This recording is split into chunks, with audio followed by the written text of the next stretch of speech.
Flip man, it's the flip man. You want some money in your hand? Flipping houses without credit or your cash. Get that bag.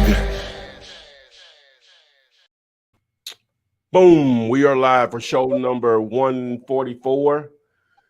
Full house, both of the lovely young ladies. And we'll turn it over to AP to get it going. All right. Welcome everyone. Thanks for joining us on this Thursday, first Thursday in June. This year's gone by, passing right before our eyes. So again, welcome.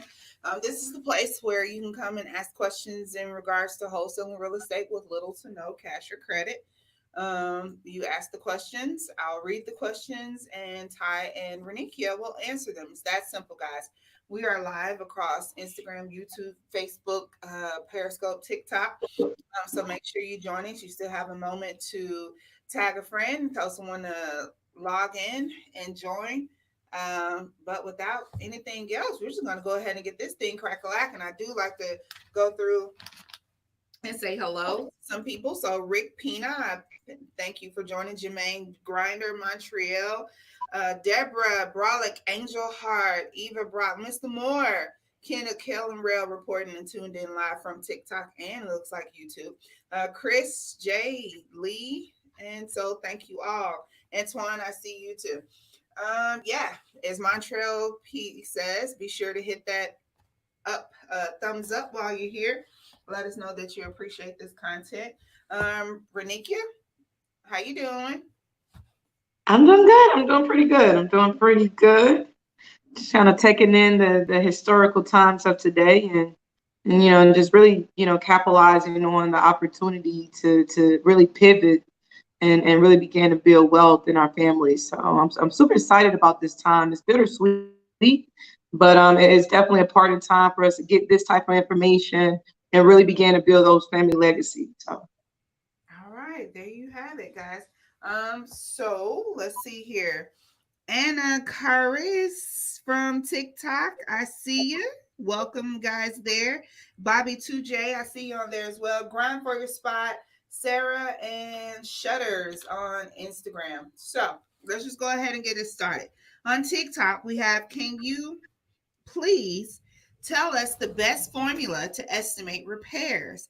And with that include the roof and plumbing. So this is Anna Curry's. We're just going to leave that 55 on TikTok. How do we figure out repairs? Well, I think Todd has a formula. Yeah, I heard this guy used one of the guys, one of the last interviews with Miles I did, a buyer that he was dealing with. I'm gonna explain mine, then I'm gonna explain his first. But he said the 4 7s. So you got roofing, heating and air, electrical, and was it plumbing? I think the other one. So basically 7,000 each. So if you know a house needs 1, 2, 3, 4 of all 4 of them, then that's 28,000. You can round that up to 30,000. But off the top, that's 30 grand, right? On most houses, you can get a little more detail depending on the square footage, but generalizing here. And then now obviously you can get into doing bathrooms and kitchens and flooring, painting and all that stuff or whatever to add on to that. But you're starting off at whatever those add up to be, whether it's 1, 2, 3, or all 4 of the 4 7s. All right. Another way of doing it is I picked this up from another cat. It made sense. If the house is livable, $25 per square foot. So you times $25 times the square footage. So if the square footage is 1,000 square feet, you would do $25 times 1,000 square feet. Your repair will be $25. All right. If it's not livable and it's 1,000 square feet, you just say $40 times that 1,000 square feet is $40,000. Now, if it's just going to be a rental, you may not have to go up to 25 and 40. You may stay around 15 and 225 if it's not livable. 15 if it's not livable. I mean, if it's livable, it may be 25. Now, these are just ballpark things because once you get into higher end houses, all of that changes, right? And then when you get into rid of the lower end houses, all of that changes. But just generalizing, just for the sake of just having something to put into the formula, that's what you can go with. Now, you can also do this, and Renika can chime in on this also, is that you can reach out to some contractors and let them know you're trying to rehab a house or whatever. Don't mention wholesaling. They'll tell them, actually, you're trying to rehab a house, and get them to walk you through the house and give you estimates. So you may have to do 2 people and get an idea of it. So you just make great notes, and generally that's what things are going to probably cost or whatever. And so it's just ballpark. I was taught initially just do repairs in 5, 10, 15, $5,000 increments or whatever. So similar to that 4 7s that I just gave. I know I was all over the board. Oh, well, you can go back and watch this again if you want to make notes. But Nikki, what do you think for people just starting out? No, I mean, I couldn't have said it better than the way that you just explained it. Those are 2 great methods. I remember when I first started out, because honestly, after you look at so many houses, the formula is almost the same on all houses, depending on the square footage. So one of the ways that I started to be able to articulate how much it would cost is exactly what Ty stated. Was when I first started, I just began to partner with general contractors and contractors around, and I asked them to come out and give me an estimate. After a while, you be asking questions. I'm trying to ask as many questions as you can, so they can help you really understand how to go into the house and be able to articulate the repairs in the house. So if you do that so many times, honestly, it's going to be so easy. One of the things I do, I eyeball all of my properties. If I walk in and it's almost moving ready, that's like TLC, which we call tender loving care. To me, TLC is going to run you anywhere from maybe $8,000 to $15,000, $20,000 or something of that nature. If you need to move some walls and things of that nature, maybe $20,000 to $40,000 to $50,000. Now you're looking at a bill to ask for footage, you looking up for $75,000 more. You looking at new construction, that could be 150, 250 up. So it really depends, but I definitely would recommend for you to start off partnering with the GC and just begin to ask as many questions as possible, and you begin to learn what repairs are.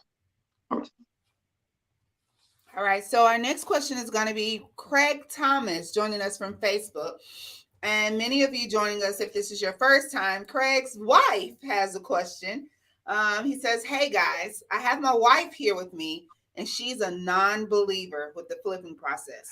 Can you please explain it while I have her here with me while we're out door dashing? Please, guys. So they're out working on their side hustle, door dashing while we got her locked in the car. She can't go nowhere. Explain to her on behalf of Craig what exactly wholesaling real estate with little to no cash or credit is. And y'all all chime in. And Craig, show the comments. Like, this is real deal. This is really happening out here. So go ahead. I'll start that off. So, wholesaling is I will always say this, it's just a technique. Walmart wholesales half of the things on their inventory. All of these big manufacturers and these big companies like Walmart, all of these are wholesalers. Amazon is a big wholesaler. At the end of the day, the technique wholesaling is a well-known strategy to wealth, is a well-known strategy to business transactions. So just look at it like that.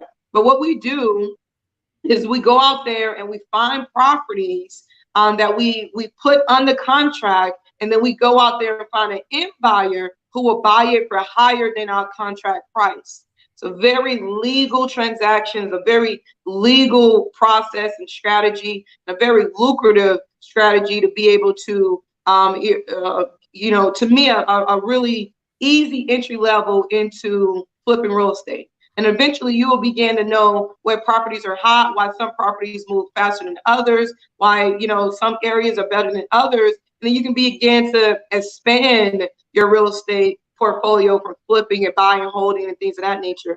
But the wholesale technique is just a technique that is lucrative, and it's pretty simple with us just pretty much selling our contractual interest into buying that property. Okay, to his wife. What was her name? We don't have her name, but it's Okay. Craig. We're talking to Craig. What's his last name? I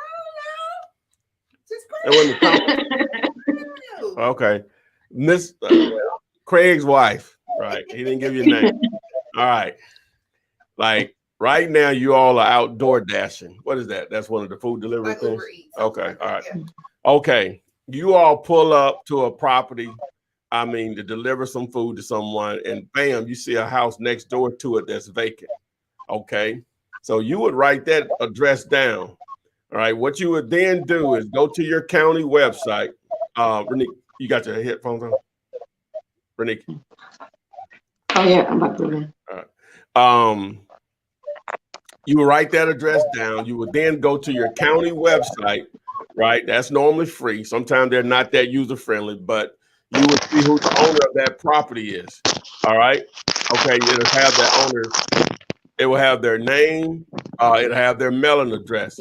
So now what you can do, you can take that information and go somewhere like True People for free, True People Search, or skip to flip.com, and it only costs you 50 cents to skip trace that person's information, which means you're trying to find their contact information by phone. Assuming you can get their phone number, you call them up and say, hi, my name is Craig, and I'm calling about I'm calling to speak to the owner about buying their property at 123 Main Street. Am I speaking to the right person? And they say, yes, you have the right person. Great. We're interested in purchasing that property. We noticed it appears to be vacant. Would you be interested in selling it? Yes, I actually would be interested in selling it. They may live in the property is in, I don't know where you all are. Say you all are in Baltimore, but the property is in Baltimore where you live, but she lives in Houston, Texas. All right, like, yes, it was a family property. We thought we were going to keep it, but it's a little tough to manage it from a distance. All right, so you'll get a little information about the property because you haven't been inside of it. Do you know the current condition of the property? Well, actually, I don't. Well, if you would like, I can send you some pictures, but I can describe it right now. Right now, the grass has grown up, the windows are broken out, such. How many bedrooms and bathrooms? I'm not sure what it is. You can, but I think the front door is open. Do you mind if we go and take a look at it? All right. So she's already told you she's probably interested in selling the property. So you'll hit her with this. Well, paying all cash and closing quickly, what's the least amount you'll accept for the property? She gives you a price. We'll say she gives you a price of $75,000. You do some additional research. You Google the address. You go to sites like it'll automatically give you results of Zillow, Trulia, Zillow.com, Trulia.com, Realtor.com, ePraisal, a couple of more sites. What you would do is you compare values there. And what you're trying to look for is some consistency. So the consistency that you see is around $180,000. Wow. So now you found a property that someone is willing to sell for $75,000, but fixed up is worth $180,000. You may be on to something. So you don't know how to calculate repairs. We just went through that, so I'm not going to go through that part of it. So I assume you just watched that part of it. Okay, so assuming you came up with the repairs being around 25, we'll say $30,000. So now you're at $105,000. So you actually have an opportunity. So what you do, you would go to dealyourlater.com. You can get my free contract, fill it out. You would email that document to that owner in Houston, Texas.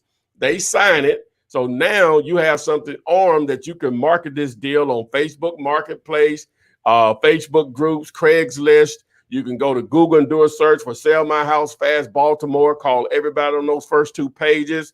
You would go to your local real estate investment groups. You can put out banner signs in that area, say house for sale, $98,000. You get the point. All right. So now you start to receive calls. People go out and take a look at the property. The door is open, so you don't have to worry about access or anything. So you get a guy that calls you back and say, hey, I can't do 98, but would you take 90 for it? Now, remember, you have it under contract for $75,000. So my answer would be yes. So he sends you a contract. So now you have contract A for $75,000, and you have contract B. What Renique like to explain, you got contract A, B for $75,000. You got contract C, D for $90,000. What that means is that you have a contract with you and the seller for $75,000. You have a contract for the buyer, cash buyer, and yourself, or people call it the end buyer, for $90,000. So you set up a closing. That's where you actually sit down with an attorney or a title company, depending on what state you're in, and they actually perform the transaction. Because that's an out-of-town owner, now they don't have to actually be there. They would do everything by email or overnight mail. So they send all the documents, they send it back. The cash buyer comes in, funds the deal, signs his paperwork. Title company or attorney calls you, say, hey, Craig, wife, come pick up your check for $15,000. Don't give Craig a damn dime. Wow, Boom. Craig, There it is. That's it. Hopefully I broke that down. Hopefully I broke that down. You can drop the mic on that. That's it. That's the whole show right there. All right, so Craig, and it was Thomas.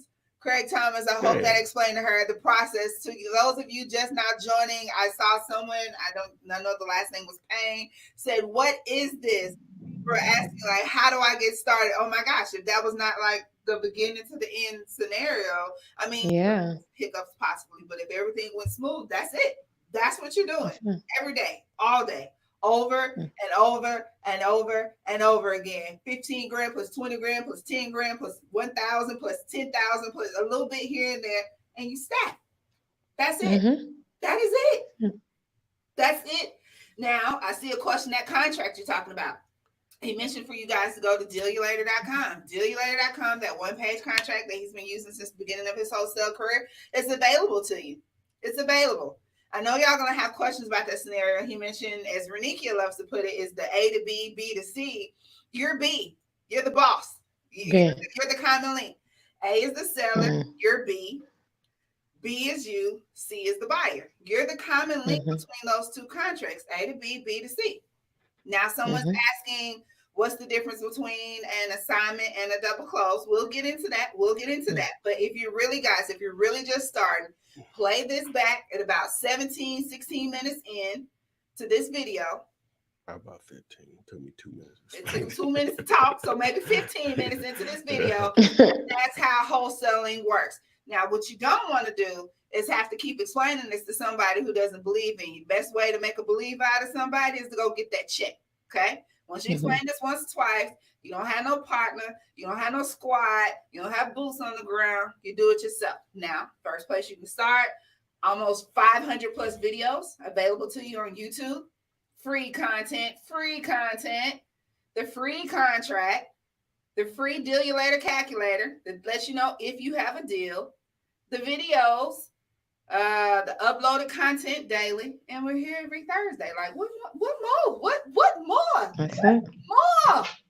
What more can we give you to put some money in your pockets? So, with that being said, grind for you. Your question was on Instagram. I think we already answered you. The question was, we're driving for dollars. What's the next step? Play it back. We just gave you the step. What you're supposed to do. Go to YouTube and go about 14 minutes in of this replay, show 144. Yes. And I broke it. I actually gave that actual example. So yeah, perfect example of that. Now, Renikia, well, they're at the closing table. They done did all the work. They're at the closing table. They want to know what's the difference between assigning and double closing. That's a really great question because, depending on, you don't know which one is best for your deal until you put your deal together. So your deal will determine, which one would be the best practice, or your state. Some states doesn't allow assignments. They only do, or they don't allow double closing. They only do assignments.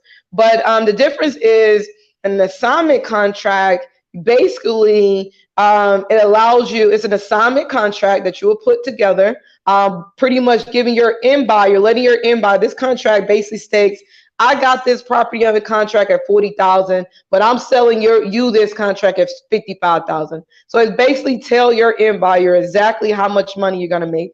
Now, whatever that spread is also going to go on the HUD as an assignment fee. So on the closing documents, the settlement statement is going to be your assignment fee. Both of the buyer and the seller is going to be able to see your assignment fee on the HUD. Now, the double closing method is pretty much separating both of those AB closing from the BC closing. The assignment closing is pretty much is one closing. It's pretty much one closing. The end buyer will close with the actual seller, and then your assignment fee will be on the HUD. The double closing is two separate transactions and two separate closing. You're going to actually close it with the seller, and you're going to go over here the same day at the same time at the same moment. You're going to sell it to the end buyer. It's a double closing. No one knows how much you made in between, and it allows you to keep to me a cleaner transaction where you don't have to explain what your assignment fee is. So there you have it. Now, I seriously hope the question of what's a title company is that, you know what, I'm gonna take that as a serious question. I'm just gonna direct you to Google. I'm just gonna direct you to Google. No, we'll explain. It's easy to explain that. It is? Yeah, a title company. Go ahead. Well, whenever you perform attorney, a real estate transaction, you want to pull what they call the title, which is the deed/title. And basically what that is just like when you have a car. I'll give you the perfect example. Okay, you got when people buy cars, most people are familiar with Carfax. Title companies are basically Carfax for real estate, but they existed before Carfax existed or whatever, because they've been around a long time. And it's basically just checking out to see, is the owner the actual owner that say they're the owner, and do they have any liens, mortgages, or unpaid taxes against the property. All right. If all of that checks out and clears, they will provide what they call title insurance, meaning that, hey, we guarantee that this title is good to be to allow a transaction, a property to be sold. So if it comes back to a situation down the road where you try to sell it and the title issue, then you can collect on that title insurance to get your money back from the previous transaction. So a title company, the best way I can explain it, is similar to Carfax when you're buying a car. The history of the property, ownership, any liens or anything like that attached to the property. So, but like she said, Google is your friend also. But that's a title company. All right, there we have it. And they can also close, and depending on the state, they can also close transactions. Also, a lot of times the attorneys will do it, but sometimes, depending on the state, like in Alabama, title companies can close deals also. When I say close deals, that means actually allow you to someone to sell and buy a property, or where they put all the paperwork for the seller and the buyer to sign. So. And Georgia's a hybrid state too. Every state is different. Some states is either the attorney or the title company. Some states is both. That's just you calling around to different real estate closing attorneys or title companies in your local neighborhood or local area. Okay. Will Bill giving you some words of encouragement and speaking it into existence. We're gonna manifest that check, baby. We manifesting over here. Will Bill, you say yes. You watched the videos, you haven't made any money, but it's coming. You're getting good. You're getting good at it. That's just it. It's gonna be quite a few no's before you get that yes, but that yes is it's gonna make up for all of the no's. So Will Bill, don't be discouraged. Keep going. Love that you're here with us this evening, and I just want you to keep up the good work. Just keep it up. And Will Bill is in ATL, I think. Okay. Keep pushing. So from ETC Ready, and also Desky, I think, on Instagram, wants to know, do you guys think we should just do digital marketing until everything pretty much is going on in the world settles down a little bit? He wouldn't have to take his personal protection with him to hang his signs. So what do you think about that? What do you mean your personal? I mean like out to hang his gun with him to hang signs. Oh, you're talking about because of people acting crazy. I think that's a little bit more than I don't know what's happening where you live, but we have it going on, but that's so isolated to just certain areas, and it really just people just peacefully protesting. It was out of hand a little bit initially, but I think that's been pretty much calmed down. So I don't think you have any issues, my man. Yeah. Go out there and put your signs up. Real estate is hot right now. Don't miss the wave. So yeah, I think that's totally separate to you going into the neighborhoods and, looking to, revitalize and really build up affordable homes in our neighborhoods, which is a very, very important piece to the fight right now.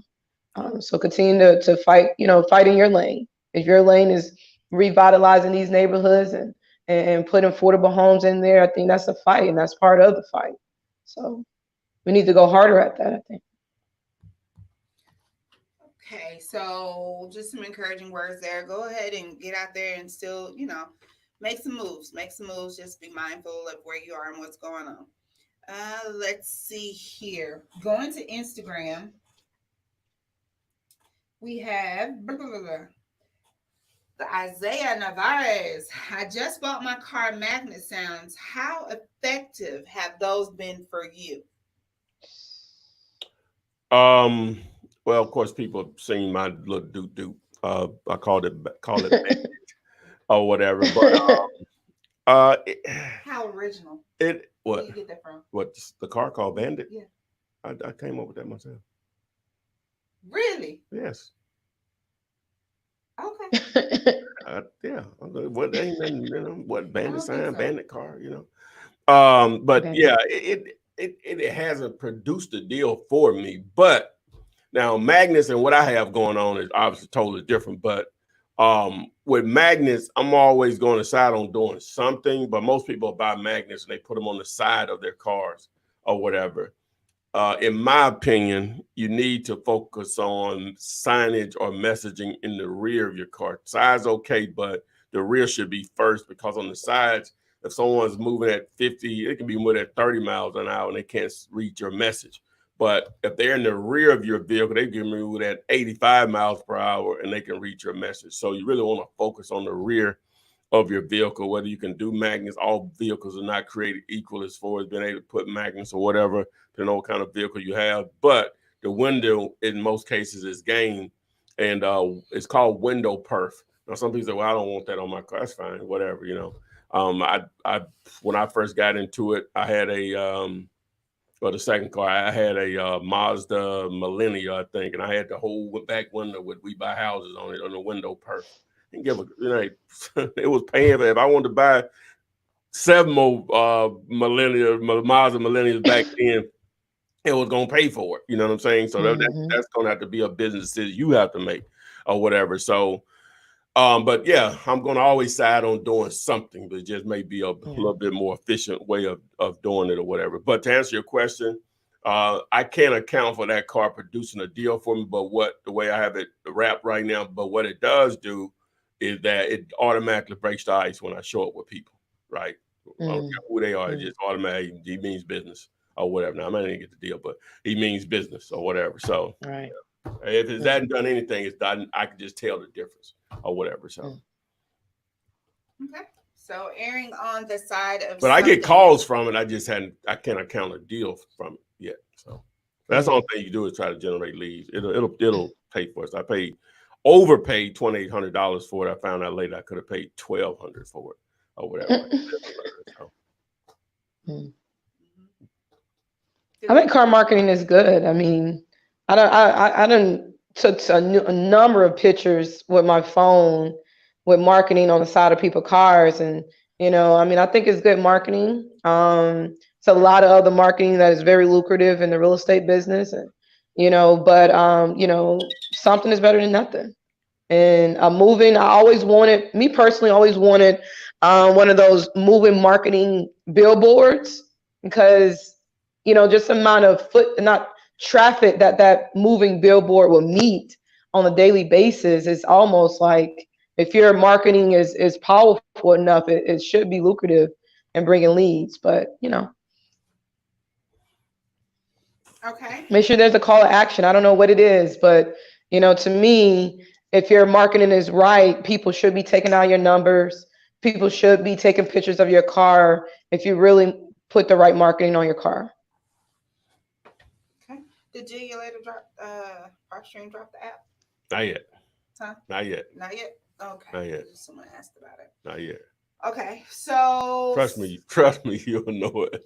Zara86 on Instagram, and I see several other people asking about mentorships. Just give Ty a call. Actually, the number is on the screen right now. If you're viewing on YouTube, I know if you're on Instagram and or TikTok, you can't see that, but the number is 205-492-3425. Hit him up. Hit the Flip Man up. He's accessible. Just give him a call and he'll answer those questions. Now, the question from Instagram, Renikia, is the homes that we're talking about wholesaling. He wants to know, do they have to be paid off?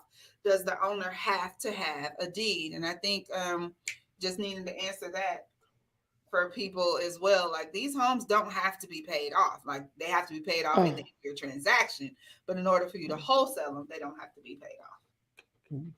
No. So absolutely not. If there's a mortgage on the property, of course you won't be able to sell, unless whatever the negotiation is between the seller and the bank.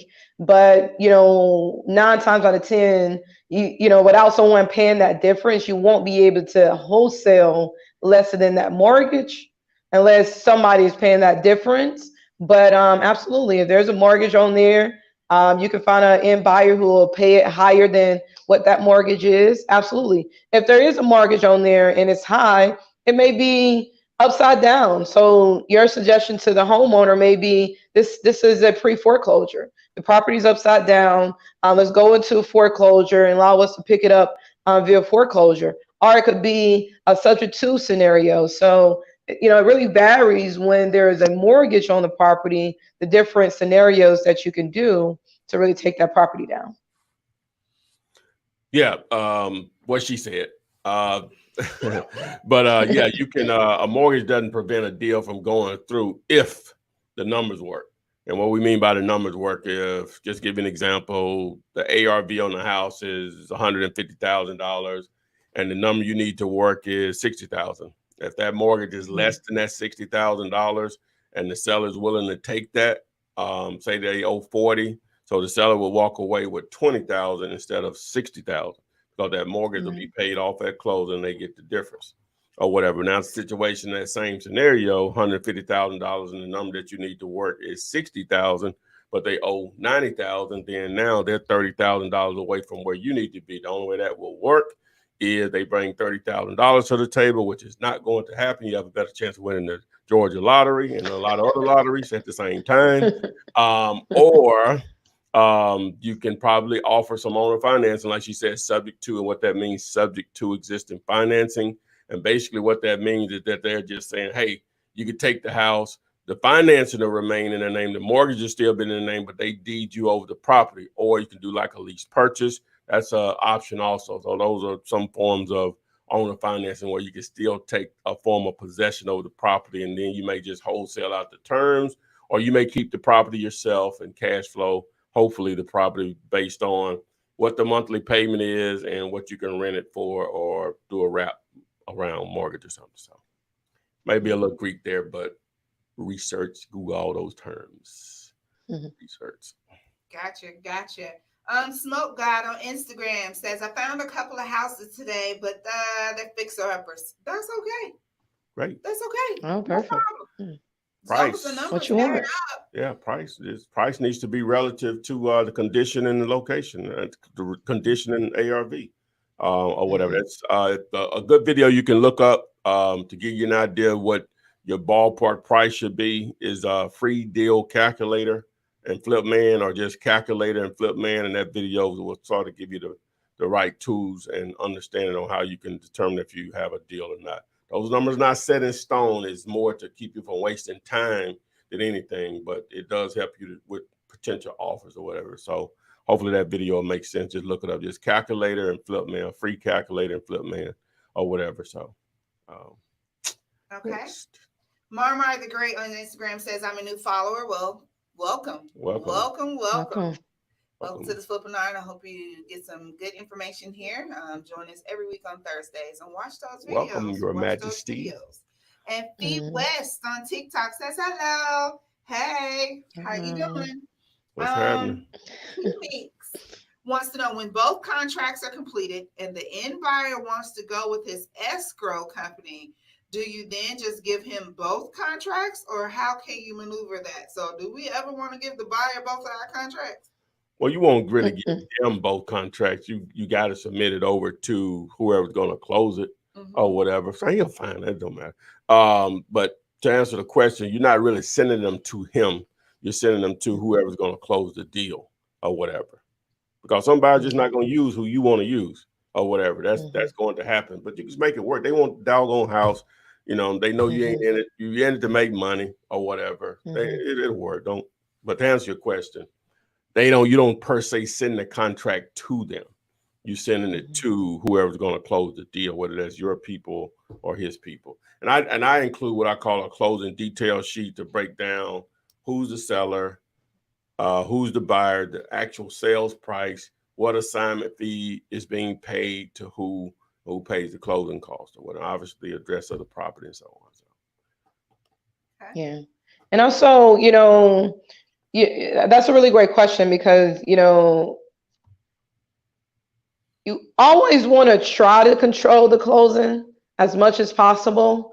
Because I have been in many situations or a few transactions where once the buyer found out the money you're making, now they're trying to negotiate you down. Once the seller find out what you're making, they're trying to negotiate your fee. So it's easier if I can control the closing. If I can deal with my title company. One of the things I used to always say is that, hey, we already got title ready, it's already ran, we're ready to close. And I may do the perk of I'll pay for title. So you can use my title company. We already have title ran, so we're ready to close tomorrow. Maybe give them incentives of using your title company. But as Ty said, it's not always the case that you can control it. So in cases like that, you know, personally, I will always call down to that a buyer's attorney or the seller's attorney, introduce myself, let her know, you know, what we're doing, how this transaction is set up. Because a lot of times when those attorneys represent the buyer, the seller, they're going to let that seller know exactly what that transaction is, how much money you're making. So I always want to get in front of it, and you know, and try to control it, especially if it's not my title company, so they don't release information that can really hurt the entire transaction. Because I've seen a lot of attorneys do that too. So just be mindful, try to control it. If you can't, just, you know, try to get in front of it and speak to the closing attorney as quick as possible, so you know they don't try to blow up what you're trying to do. Because I've seen that happen as well. All right. Speaking of the process of wholesaling, we explained in your scenario one way that we had the house first, that we had the address, and we skip trace. Now, naturally, those are other wholesalers who would like to do it a little backwards. Not necessarily wrong, just doing it the opposite way. Renika, you probably already know where I'm going with this. Patrick Johnson says, hey guys, what do you think about reverse wholesaling, as in finding the buyers or scoping for interest for prospective properties before getting the properties under contract? Now, Renee, I know you mentioned this before, like sometimes that's a good thing because you have a tunnel vision on exactly what that buyer wants, and now you're just looking, you know, to give them exactly that. So thoughts on that? I mean, I can really say that's probably more of my claim to fame is reverse wholesaling. You know, I didn't like to be under pressure of looking for a buyer. So, you know, I always look for the money first, because I know properties to me is easy to, and readily available and easy to find. And to me, the money wasn't. So it's easier to find the money first and then go find the property. So my whole tactic was reverse wholesaling is, hey, if I come in, if you want a 3-bedroom, 2-bath, 4-sided brick for 50,000 and I bring it to you for 50,000, you're gonna buy, because that's exactly what you're looking for. So I love reverse wholesaling. I go and locate the end buyers first.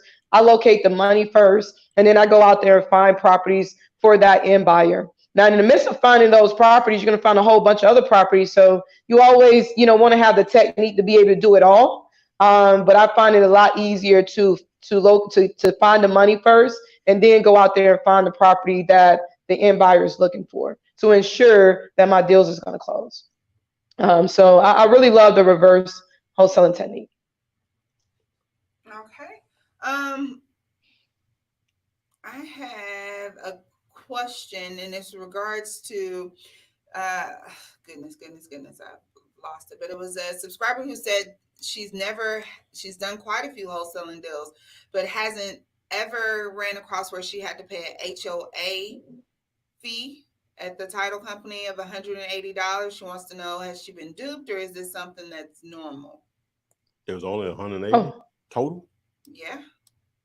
Well, everything that happens. I have done plenty of transactions. So the HOA fee is homeowner association.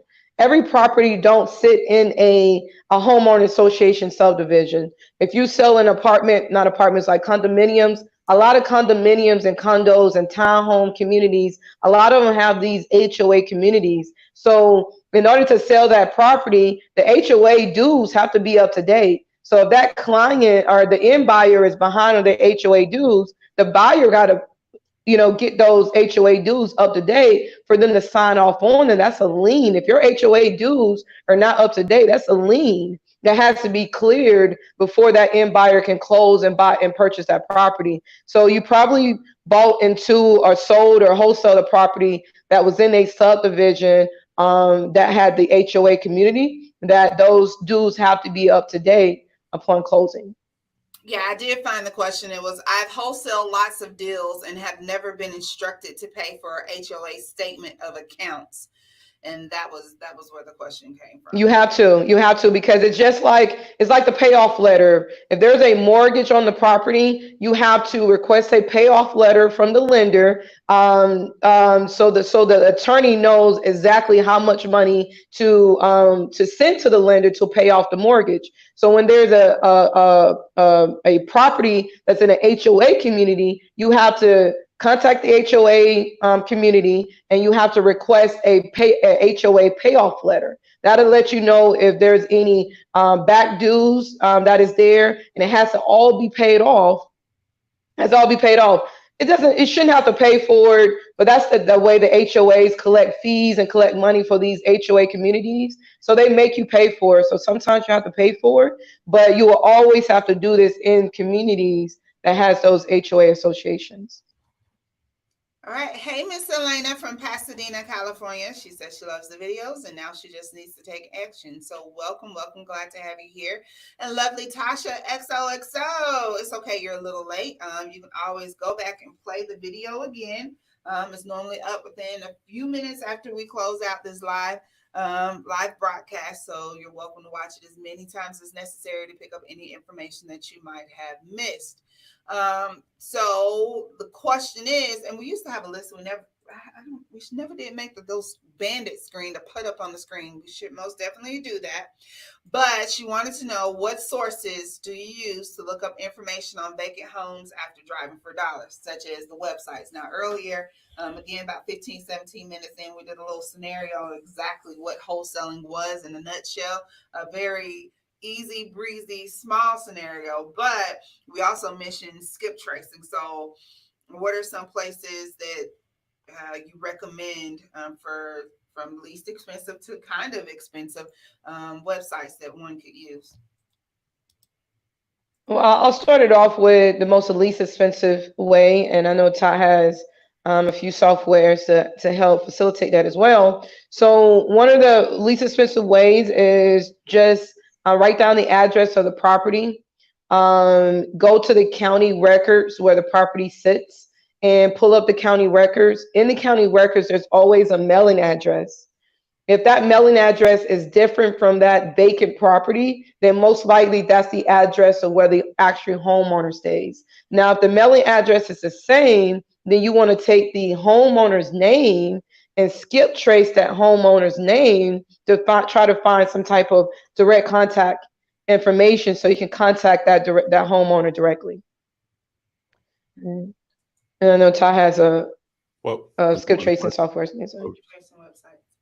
Oh, yeah, skip to flip, like where you see text to flip here. So skip to flip. You can YouTube search that video, skip to flip. It's on the screen here, but skiptoflip.com. But .com, I would recommend that you watch the video on it on YouTube. Okay. All right, Kimberlyn, George, and DeAndre, we have questions about siblings. So I'm going to read both questions and hopefully we can answer them both at the same time. Now, Kimberlyn's question was, I have a signed contract, but after signing with the seller, he now says he has two brothers and a sister. they can't find. It's clear that he does not have the final say. Should I move on to my next deal? Now, DeAndre's issue with a sibling is I have a property that was left to 2 siblings through a will. How can I get the second sibling to sign and agree? What happens if they don't sell? The house is vacant and behind on taxes. So ultimately, in both cases, we have a missing sibling, a missing link on what sounds to be heir property. How does that work? Does it work? Can it work? And should you just move on if you can't get that other person into the circle?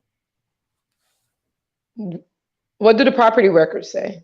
Is all the siblings on the property records? So whoever's on the property records have to sign off on the property to sell it. Point blank.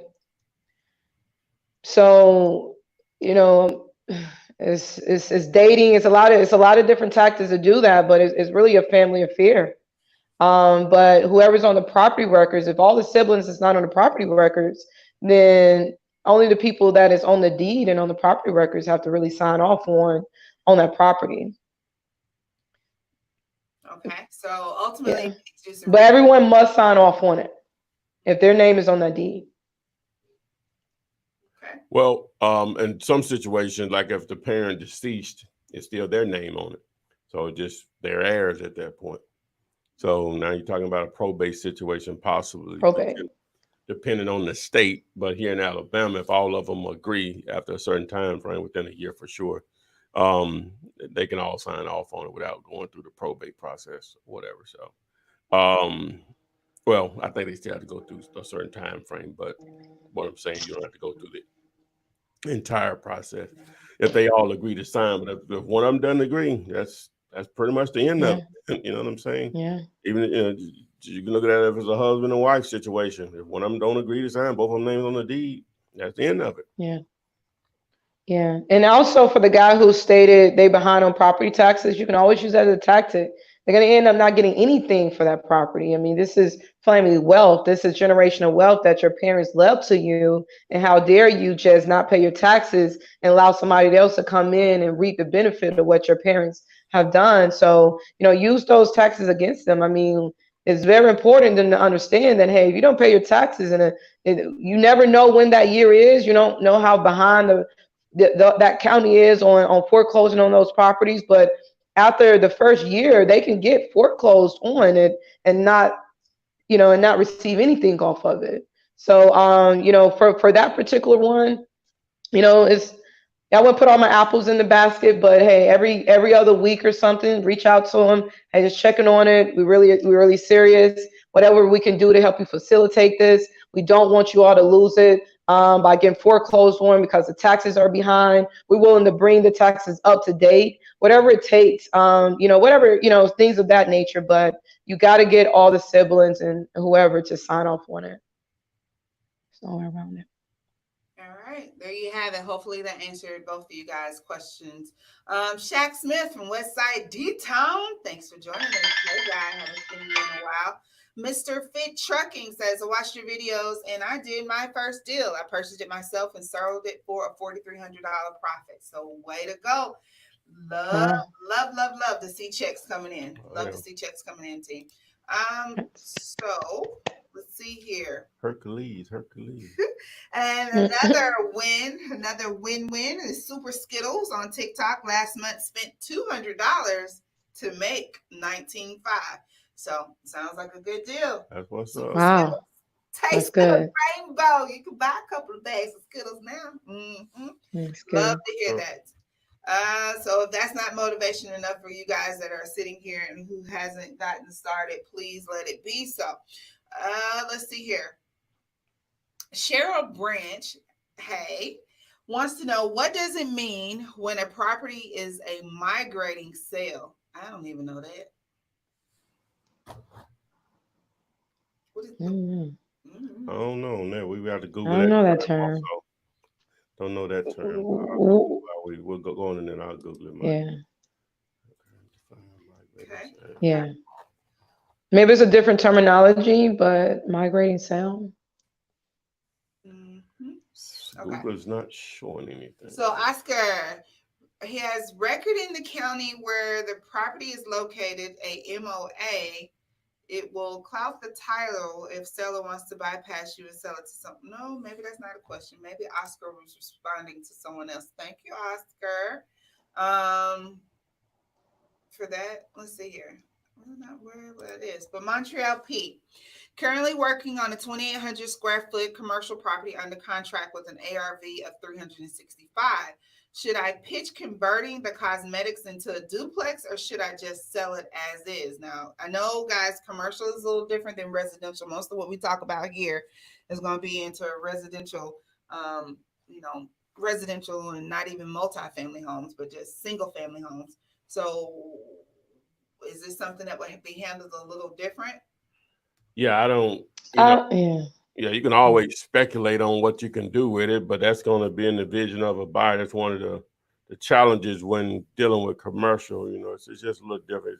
He says it has an ARV of 300,000. I'm not sure how do you know that? Because it's so income driven. You're using single family methods to try to figure out how much that product is. It just doesn't work that way. It just doesn't work. Right. But good luck. And then a lot of times when you got to go in it and because you have to, you said that it's zone commercial and you're thinking about turning it into a duplex. So in order to turn a commercial property into a duplex, you got to rezone it to residential. So to me, that's a lot of red tape before I even, really get into my investment. So that may not be the pitch to turn that into a duplex, because you got to rezone it. So yeah. Not enough info, my man. Yeah, not enough info. Queen Elevate Beauty on Instagram. Yes, we're on Facebook, YouTube, Instagram, TikTok, Periscope, pretty much all across social media platforms, all of them. So you're welcome to join us on Facebook. And while you're on Facebook, you can join the Wholesaling Real Estate with the Flipman Facebook group. And that way, every day you have partnerships with other wholesalers in your area. Very well could, find someone that can help assist you on deals that you're currently working on. Eva Brock says, "Hey, Ty, I'm loving your TikTok videos. They are hilarious." And Cheryl Branch, as far as the migrating sale, she said that's what the listing says. The listing actually said it was a migrating sale. I Googled it. I didn't see any. Migrating sale. Yeah, she said she would ask the seller on that. Sorry, Cheryl, didn't have the answer for you. Now, Yanni Saran sounds like she's trying to hit the big bucks, no whammies, and get this off the park. I'm not going to say that you can't do it, but it is possible. She says, "Is it possible to make $50,000 on a deal?" I'm curious. Hell yeah.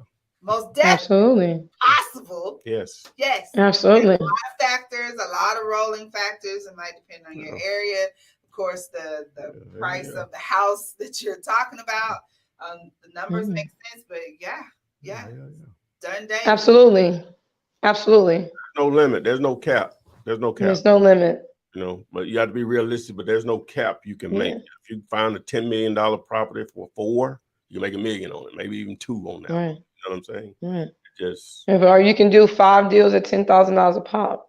Yeah. At the end of the day, if we focusing on the money, we're gonna miss the picture, because the money is the byproduct of just the work. Just put the work in. Also, like I said, it's very geographical with that type of fees. I mean, in LA, I think that's probably normal. That's normal. And not LA, just California as a whole, because the real estate is just a lot more expensive out there. The spreads are a lot more lucrative out there. So, it's all geographical. But absolutely, there's no cap into what you can do. Someone give you a property and it's really worth $100,000. You can make whatever you want to make on these properties, but you got to put the work in. Okay.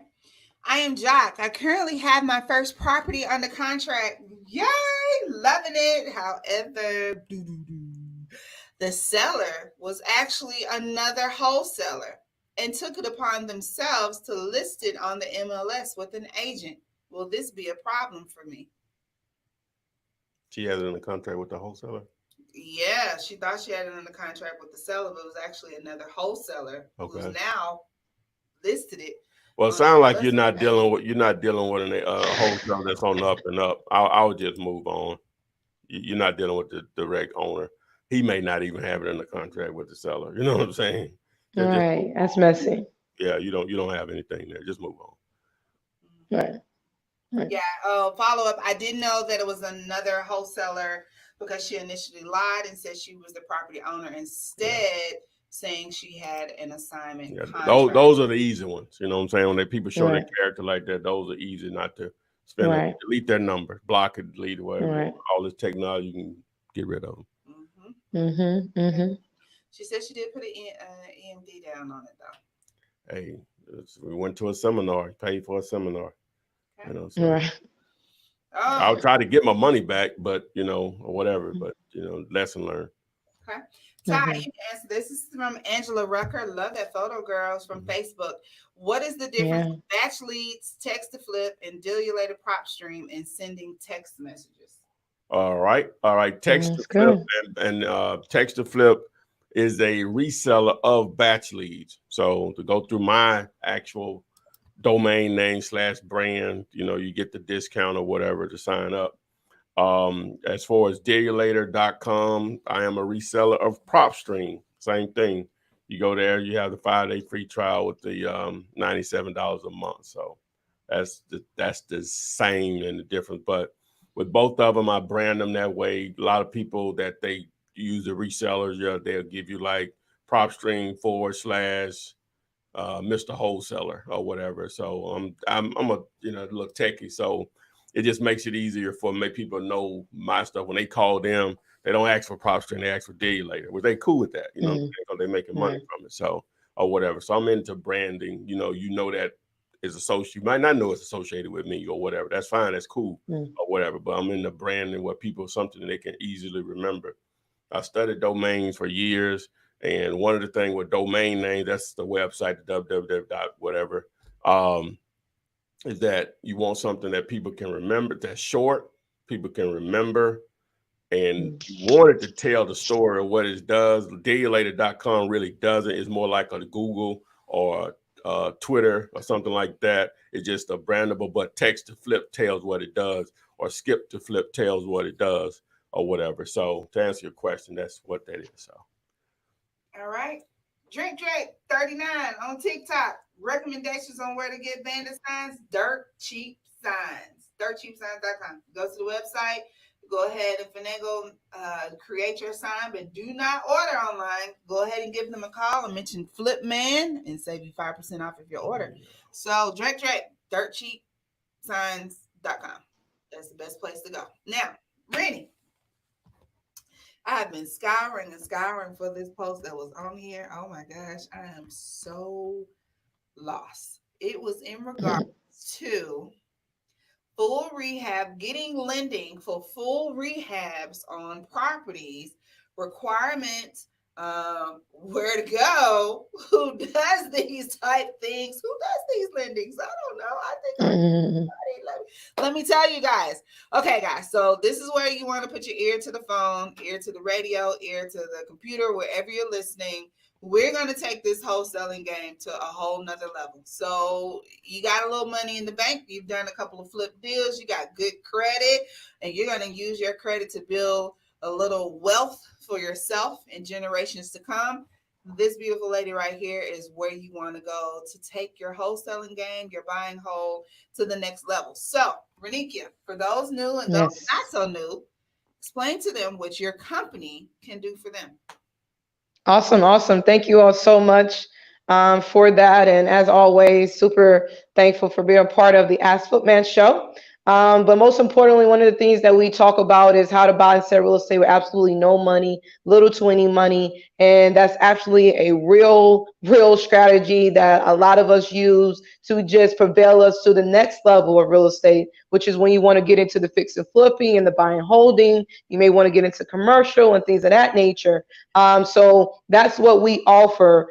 We are a creative financing company and a direct lender for real residential and commercial real estate. As you know, all of our residential loans, you do not need tax returns, bank statements, income verification, nor pay stubs. It's all about the asset itself. It's about the equity in the property. You are approved based on the property. I can prove you own $100,000 property. I can approve you on the $1 million property as long as you have the money to bring to the table. We don't care about seasonal funds, so it doesn't have to be in your bank account for 3 months. As long as it's at the closing table, at the day of closing, you can purchase these properties. So the entry level to get into these fix and flip is there. It's simple and it's easy. But sometimes you may not have your down payment money. You may not have the money to start your rehab, handle your closing costs and things of that nature. And you need some extra funds. And that's what we came up with our gap funding program, where you can leverage your credit up to $150,000.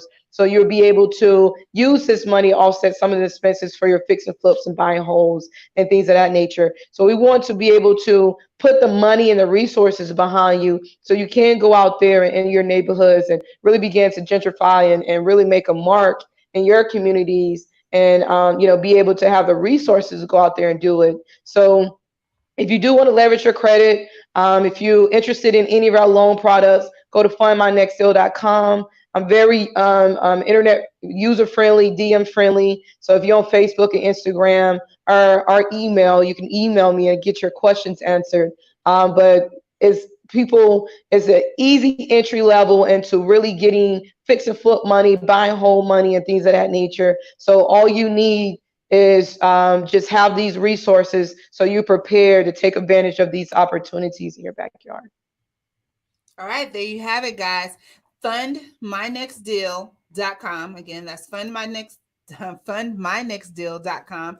Renikia Williams across all social media platforms. Reach out to her. Just make sure you're allowing 24 to 48 hours for someone within her staff to give you a call back via email or phone call. And guys, most definitely a great stepping stone using your credit, as she mentioned, to build generational wealth. Excellent program if you're ready to put that extra foot out there. Without that, Ty, let's see here. So we're going to jump to this next question. It's in regards to ARV. So TikTok, it looks like just Lana. How do you calculate the after repair value if none of the homes have been repaired in the past 4 months? All of the homes sold need repairs, kitchens, bathrooms, whatever. So I guess everything has been sold at wholesale prices. Nothing has actually been done yet.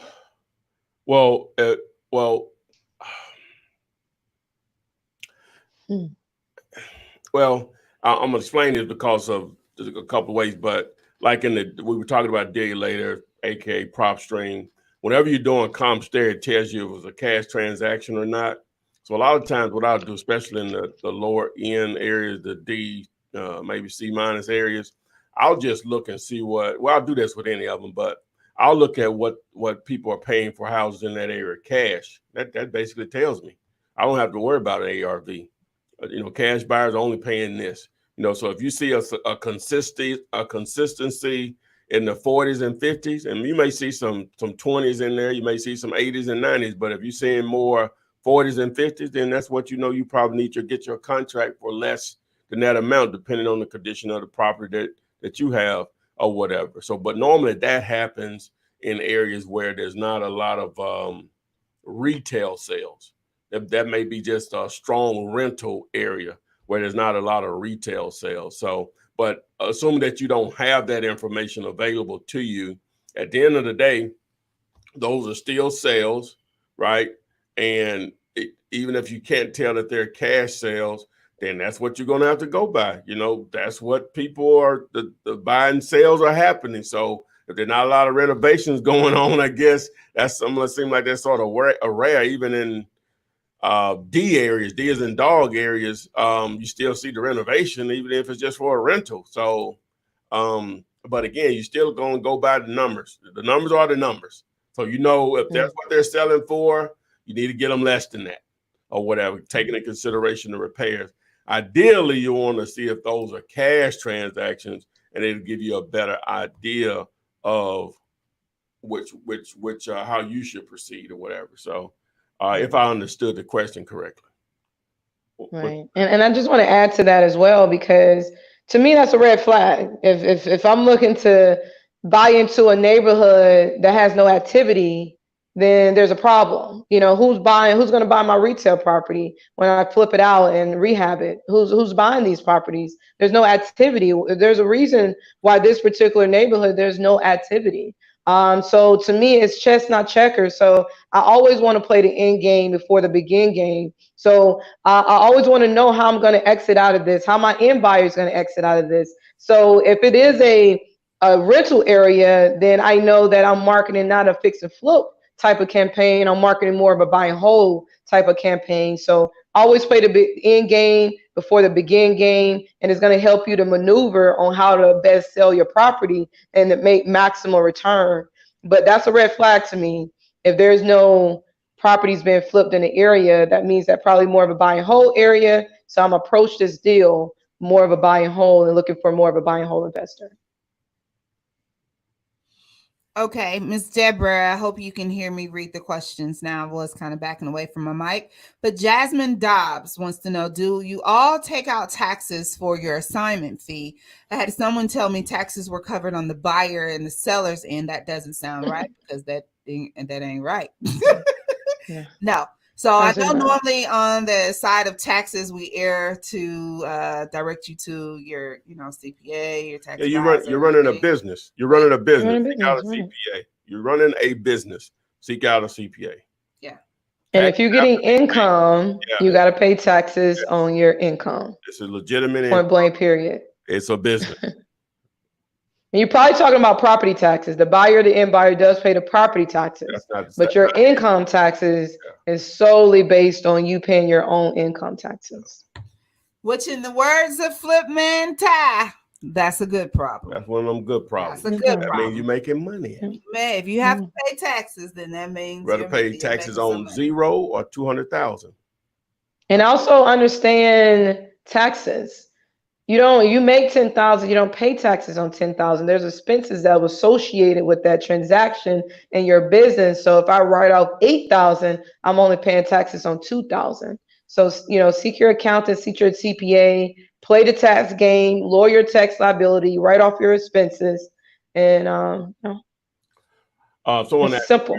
Someone asked a question on Instagram. Do you see more potential in Phoenix and San Antonio? Guys, those are cities. You know what I'm saying? The people, there's opportunity. Those are cities. The reason this stuff works is, wholesaling is we find great deals. Your goal is to find a great deal, match it with a cash buyer. So the person is motivated to sell, right? And the reason that they're going to be motivated to sell is the same reason they'll be motivated to sell in Birmingham, Alabama, that they'll be motivated to sell in Phoenix or San Antonio. Someone has died. Someone is going through a divorce, relocation. Property needs too many repairs. Tired landlord. Kid going off to school, don't have the money, need to liquidate a property. Medical bills, aka Corona. You get the point. Job loss, aka Corona for real. You know what I'm saying? So all those same issues, that's life. We know life exists like it does in Phoenix, like it does in San Antonio. Your job as a wholesaler, as a real estate investor, is to make sure you do an effective job of letting those people know you exist through marketing your butt off to generate daily leads. So you don't ever have to ask about cities of that size. The opportunities are going to be endless. Now, if you ask about Waynesboro, Mississippi, look it up. You're going to have a problem wholesaling. Right. Okay. Google it. Right? Waynesboro, Mississippi, Wanesboro, where I was born. Right. I put it out there. You're going to have trouble wholesaling. You know what I'm saying? But in Jackson, Mississippi, you can wholesale. There's enough people to live in Jackson, Mississippi. Just to give you an example. So, right. It's a numbers game. Yes, life. Hello, Robert Jones. How are you? Thank you for joining us. So look here, Everyday Hustle. We're not going to condone or tell you to do anything wrong. This is live and it's here forever. The question was, what's your opinion on calling DNC listed? So DNC is the do not call list, which call them. So, well, what you would do is you don't have to call them. Those people, those would be your direct mail list. Yeah. There's no laws against sending people mail. You know, you can jump them to death. You know, you just need to be creative. you just need to be creative. One of the ways to be creative is mail to flip, and that's where you have a picture of the actual property on the postcard. You get their attention. I'm an affiliate of REI Print Mail also. It's out of St. Louis. Right. So yeah, so mailtoflip.com. So that's a perfect that DNC list, do not call, is a perfect direct mail list because people are not calling them, right? So there you go. I like that. But I guess Everyday Hustles think that people not calling them, he could be the one to call. I will do it. I ain't.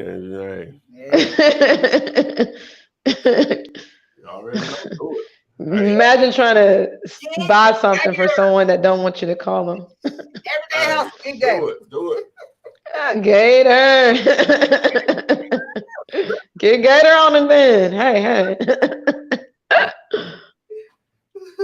Well, Stephen from St. Pete says, if you don't call the DNC, then you're missing 75% of the market. But as mentioned, there's other ways to get to that them. many, but that's yeah, a big number. That's a big number. Probably about the other flip, probably about 25%. Okay. Thank you, Kathy Boyd. She says you're awesome and thank you for great info. Let's see here. Do you think New York City is good for wholesaling? I think you just addressed that. Yeah, absolutely. Yeah. I think people get because they're like, open areas oversaturated. There's too many wholesalers here. There's too much going on, and that's a good thing. No. That means it's happening. You know what I'm saying? Right. People like to do business when things are oversaturated. People like to do business with people that they like. Yeah. So and we in a business that everybody need to know one another. So I mean, I wouldn't even care about the competition. Making money. I can assure you that. Exactly. And it's really relationship driven. I'm telling you, this business gets to a point, especially like that. It gets to a point where it's relationship driven. That one lady or whoever said something about people trying to go around you, the wholesaler putting properties on MLS. What she don't realize is that people will never forget that goes with you. Don't be the wholesaler with that stick on your name. Don't be the wholesaler. Oh, that wholesaler goes around everybody, and you become red line in your community. I done seen it. I done red line a lot of wholesalers out here in Atlanta. I don't want to do business with you because if you snake my colleague, I know you're gonna snake me too. So why would I want to get into the snake pit? Yeah. So it's relationship driven.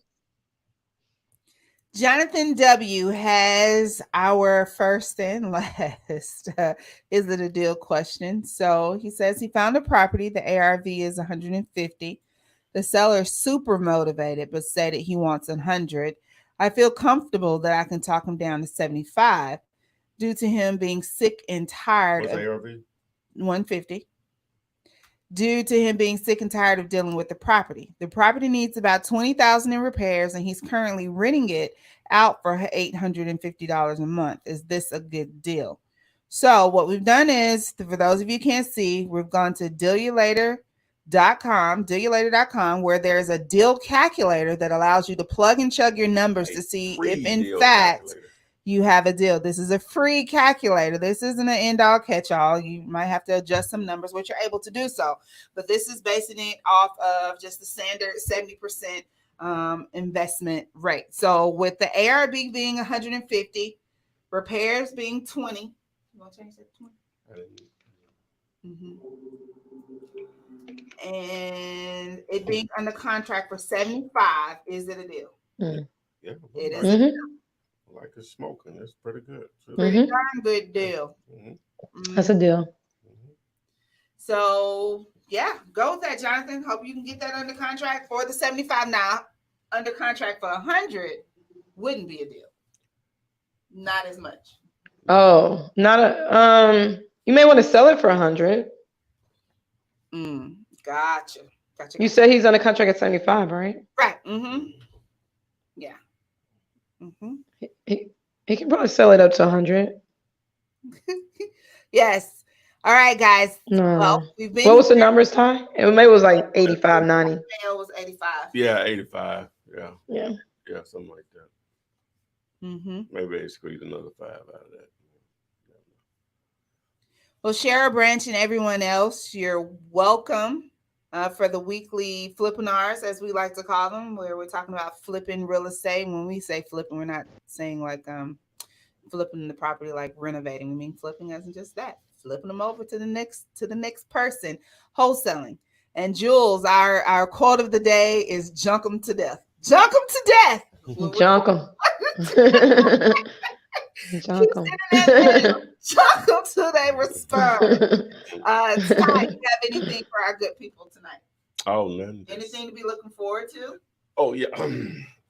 I'm about to start some videos on just real estate, just basic real estate terms.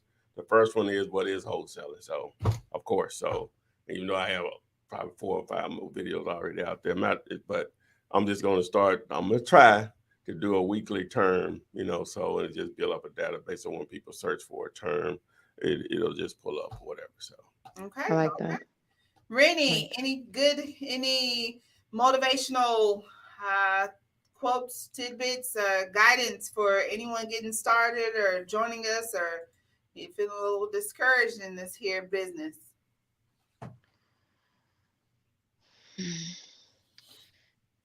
Honestly, we can't be at a greater time right now to get this information. We can't be at a greater time right now to get this information. The cities are for sale. Communities are being gentrified. Wealth is being transferred. People is dying. There's over 100,000 people have died for COVID. If everyone had $100,000 life insurance policy, that's over $100 trillion that could have been transferred into our communities, transferred into the next generation. So right now, I just think everyone needs to sit down at the table, put their household financings on the table, and begin to put together a plan to take your family to the next level. And real estate must be that foundation. It's just time. Time is now. These weekly things that we do on a weekly basis, all the 500 plus videos out there. There's a lot of free information out there. Honestly, we have no excuses to go out there and build wealth in real estate. Real estate is the #1 wealth vehicle that have made 90% of millionaires. This is not anything to be taken lightly, and the time is now. Take it serious. Let's take back our communities. Let's gentrify our areas, and let's go out there and build wealth. All right, there you have it. Love it. Love it. Wait a minute. Whoa. T5YL4 said, what does the gator signify? Whoa. Well, from where? YouTube. Oh, YouTube. Oh, the gator Means many things. Means you got that this life. Was Tyrion. This was Tyrion. What's the one of dad? Tyrion was the baby. What's the dad's name? Oh. Anyway, dang, I forgot. It signifies or identifies that someone is out there going above and beyond to get something done. They doing what most won't do.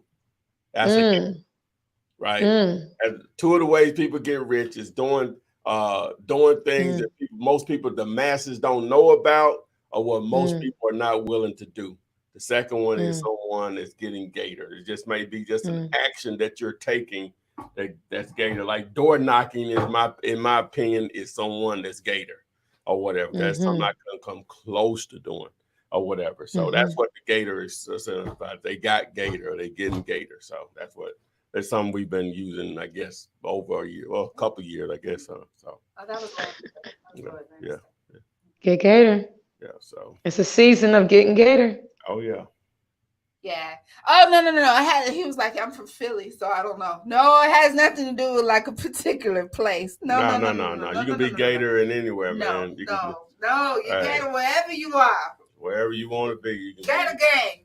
That's what it is. We're the gator gang. Yeah, we gator, whatever you want to call it. So. Gator gang. Gang. I love it. I love it. I love it. I love it. Getting bold is about being bold. This thing is to binge on videos, grind it out in the streets, on the phones, in the mail, and then you sit back and watch your dollars stack. So binge, grind, stack, and we'll see you next Thursday. Same place, same time, 6:30 Central, 7:30 Eastern, with the Flip Man, beautiful Miss Renika, and myself, Lord willing. We will be here. Be safe out in these streets and go make some money. Get that bag. And send me a check. Yes. Flip man, it's the flip man. You want some money in your hand? Flipping houses without credit or your cash. Get that bag.